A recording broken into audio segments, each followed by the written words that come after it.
السلام عليكم، مرحبا بكم معايا، اهلا وسهلا. كي دايرين؟ لاباس عليكم؟ اليوم غادي ندير الحوت. لقيت الحوت شحال هادي ما كيجيش الحوت كبير هنا. لقيت هاد الحوته وقلت علاش لا ما نشارككمش معايا فيها الطريقه ديالي كيفاش كندير الحوت باش كنصاوبو. غادي نقي الحوته، انا باقي ما منقياش، وريتها لكم. عاد غادي نقيها يعني كلشي كيعرف الطريقه ديال تنقيه الحوت ما شاء الله. غادي نقي انا الحوته ونتلاقى معكم باش غادي نوريكم كيفاش كنرقد انا الحوته، واش كندير لها باش كيجي الحوت بنين بنين بنين بزاف.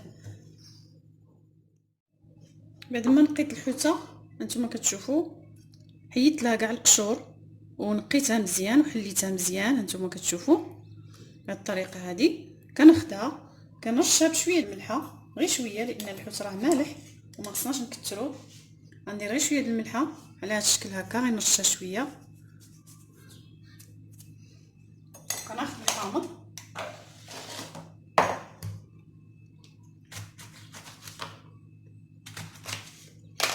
كناخذ الحامض كنتكو باش يطلق ليا الماء، وكنبدا نحك الحوته ديالي بهذا الشكل هكا باش يدخل الحامض مزيان والملحه تدخل مزيان في الحوته. وحاولوا من الشوك، انا كنحاول راني حليتها وحاولت نحيد هذا الشوك اللي كيكون هنا كنجبدو كيتهرس، وحيدتهم كاملين هذا الشوك اللي من هنا، يعني بقى لي غير السنسول. كنحيدو هاد العظام، كنحكها مزيان بهذا الحامض هذا من الداخل ومن برا. يعني كنحاولوا نعصروا حتى عليه مزيان باش يدخل لنا فيها مزيان. صدقوني كل ما رقدتي الحوت في الحامض وخليتيه يرتاح، يعني بحال شكل الدجاج كيجي غزال غزال غزال، يعني تخليه يرتاح لان ما تجيبيش في ساعته وتصاوبيه. هاد الشكل الطريقه هذه كيجي الحوت زوين. كناخذوا شويه الملحه ثاني من هنايا، ما نكتروش لان الحوت مالح غير شويه. وكنحاولوا نديو فيه هذا الحامض اللي رحنا، يعني كنحسوا باقي فيها الماء كنحكوها بها، الا تسالى منها الماء كنجي ندير وحده اخرى. انا حيدت لها كاع دوك الزعانيف وداك الشوك اللي كيكون هنا كلشي حيدته. انا بغيت نطيبها في الطاجين، يعني غادي نقطعها، ما غاديش نخليها هكا، غير بغيت نحكها مزيان بلا ما نقطعها حتى نشرب مزيان هذا الحامض والملحه وترقد فيه. عاد غادي نقطعها. دابا انا كنحاولوا ندخلوا فيها الحامض، غادي نخلي فيها انا هذا الحامض من هنا، نزيد معاها واحد الطرف اخر على الشكل هكا. غادي نخليها دابا ترتاح واحد على الاقل واحد ساعه، غادي نغطيها وندخلها للثلاجه باش ما تبقاش هنا لان سخون الحال، وغادي نخليها ترتاح ساعه وغنتلاقاو باش غنديروا لها الشرموله ديالها اللي تحتاج ليها باش غتبقى تبات في الشرموله ديالها. ما غاديش نطيبها في نهارها لان الحوت ديما كنجيبو نهار قبل كنشرملو مزيان، نعطيه الشرموله مزيان ديالو ونخليه يبات في الشرموله حتى لغد ليه عاد نطيبو، كيجي رائع كما درتي ليه في الطياب كيجي بنين. انا غادي نخليها ترتاح واحد ساعه، نوجد القوام ديالها والربيع والثومه والعطريه ديالها، وغادي نتلاقاو باش غنشرملو الحوته ديالنا ونقطعوها، وديك الساعه نخليوها ترتاح. بعد ما بقات الحوته ساعه في الثلاجه هانتوما كتشوفوا، غادي نمشي نشللها، غادي نغسلها، نحيد لها هاد الحامض وغادي نغسلها شويه باش يتحيد لها داك الملحه اللي كانت مرقده فيها. وغادي نرجعوا باش غادي نديروا لها العطريه اللي غادي تبقى فيها حتى الغدا ان شاء الله. خديت هنا الحوته قطعتها غسلتها قطعتها طروفه لان انا غنديرها في الطاجين ما يصلحش نخليها طويله. غادي ناخذ العطريه اللي القزبور ومعدنوس والثومه اللي دقيت وزدت عليهم معلقه ديال الهريسه اختياريه اللي بغى الحار، لكن الحار كيجي زوين في الحوت، يعني دقيته في المهراز مع جوج فصوص صغار ديال الثومه اولا فص كبير ديال الثومه. وغنضيف عليه زيت البلديه، واحد جوج معالق زيت البلديه. غندير في العطريه هنايا عندي البزار، ندير غير شويه لان راني دايره الهريسه. غندير معلقه د الكمون،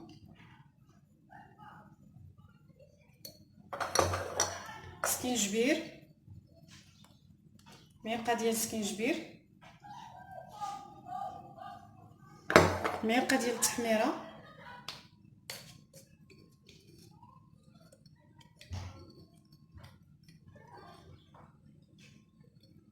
معلقه التحميره.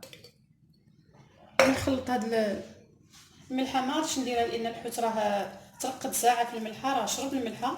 ومع النصيب في الطاجين غنديروا الخضره غنديروا لها الملحه، يعني ما نديرش الملحه دابا باش ما يجيناش الحوت مالح، لان مازال غنبغيو نملحوا الخضره. الحوت راه مالح شبع ملحه وشبع حامض، يعني غادي نديرو غير هكا بلا ملحه، راه فيه الملحه ديالو.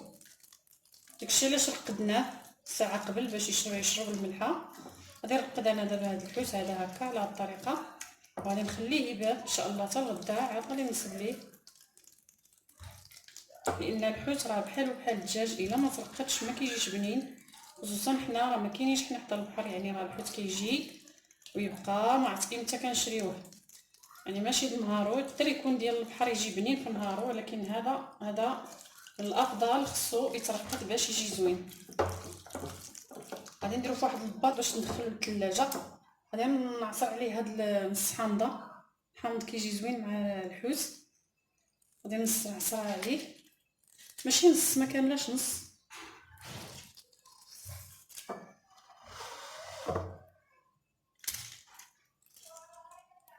باش يتشرب هاد العطريه هادي مزيان، يدخل فيه هاد القوام ديالو مزيان.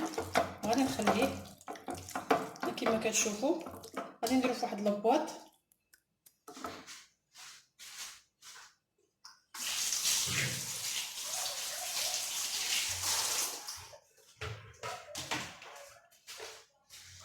غادي ناخذ الحوت ديالي غنديرو في لابواط اللي غادي يدخل الثلاجه باش يبقى لنا الحوت ديالنا مزيان. نضيفو عليه هاد العطريه هادي وهاد القوام هذا كامل، نضيفوه عليه ما نضيعو حتى حاجه، لان هذا هو اللي كيبننو. صافي غادي ندير الحوت ديالي في الثلاجه. غادي ندير ليه بابي سلوفان بلاستيك اولا بلاستيكه، وعاد غادي نسد عليه بالمغطى ديالو باش ما تدخلش الريحه في الثلاجه وما يشمش حتى هو ريحه الثلاجه. غادي نحافظ عليه مزيان، لان راكم عارفين الحوت مع الثومه ريحتو كتكون مجهده. ناخذ واحد البلاستيكه هنايا عندي نقيه جديده اللي نحاول نسد بها مزيان باش كاع الريحه ديال الحوت ما تخرجش وما تشمش ريحه الثومه في الثلاجه. غادي نجيب البونطه،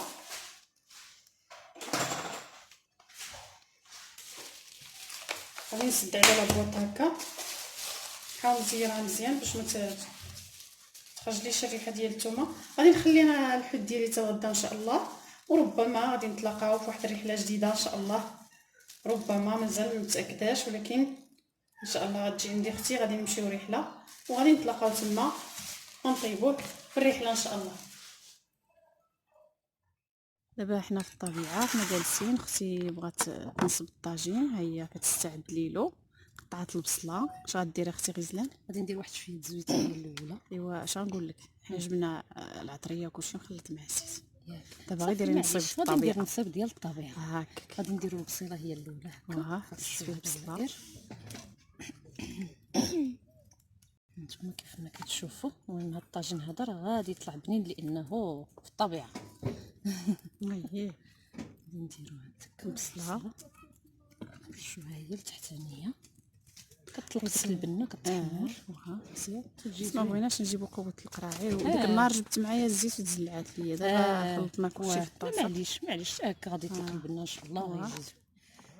في هاد الاثناء خدات واحد البانيو درت فيه هذا اللي نيت كنت شرملت فيه الحوت، عندي مشرمل حيت غادي ندير نيت فيه العطريه ديال الحوت مع البطاطا وخيزو. غتشرمليت كلشي في البانيو ديال الحوت.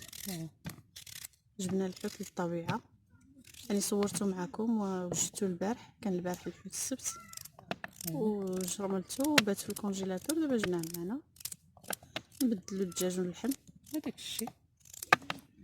صافي غادي نشرمل هنايا البطاطا وخيزو، غادي نستفهم في الطاجين مع داك الشرموله اللي جبنا، وغادي من بعد غادي نحط الحوت من الفوق. هنا بعد ما سالات الخضره، هنا قطعت الخضره ديالي. غادي نلوحات الشرموله هذه اللي عندي هنا فيها الثومه، الزيت، العطريه، لا انت خوف الربيع، شربتهم هنايا من الدار. كتعرفي الطبيعه خصنا نوجدوا شي في الدار شي هنا باش كيجي ساهل. صافي غادي نلوح هاد العطريه هكا، نخلي غير واحد شويه من بعد الطماطيشه تالي. صافي غادي نشرك هادشي هكا. يعني غديري الخضره لتحت غندير الخضره ومن الفوق نحط الحوت وندير ديك الدويرات ديال المطيشه. صافي ما نديرو لا ما لا والو، ديك المطيشه كتطلق الماء مع البصله، وراه كتعرفوا الطياب ديال الفخر كيجي واهر. صافي هانتوما كتشوفوا هنايا تشرملات ليا ديك البطاطا وخيزو. دابا غادي نبقى نستف مع داك الخيزو.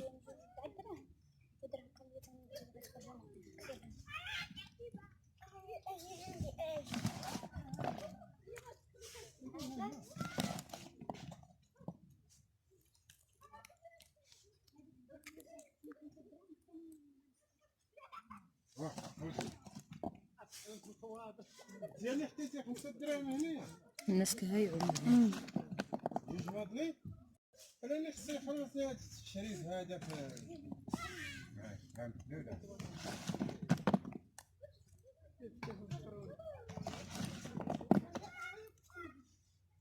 يعني هي غتكمل هكا تستاف تتسالي، ومن بعد غادي تحط عليه الحوت. غنخليها تكمل الطاجين. هنايا صوبت الطاجين. دابا درت مطيشه في صافي داك شويه الشرموله اللي بقات نشرمل زيديها على المطيشه. باش تدخل فيها حتى هي البنه. صافي كنشرمل بحال هكا. هذا الحوت ديالي مقطع مشرمل ناضي، اي نوع حوت كتفضلوا. انا نتوما اختي جابت هذا. هنايا من بعد ما شرمنا بطاطا وخيزو حطينا الحوت ديالنا مشرمل، استفنا مطيشه كيكون الشكل ديال الطاجين هكا. ودابا غادي نديوه للفاخر.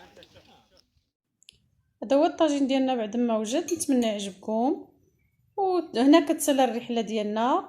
وشكرا على التتبع ديالكم، والى حلقه اخرى ان شاء الله. ونتمنى يعجبكم هذا الطاجين وتعجبكم هذه الرحله. واللي بغى يتفرج للرحله يدخل القناه الوصفات غزلان، هي اللي مصوره الرحله. وشكرا لكم والى اللقاء.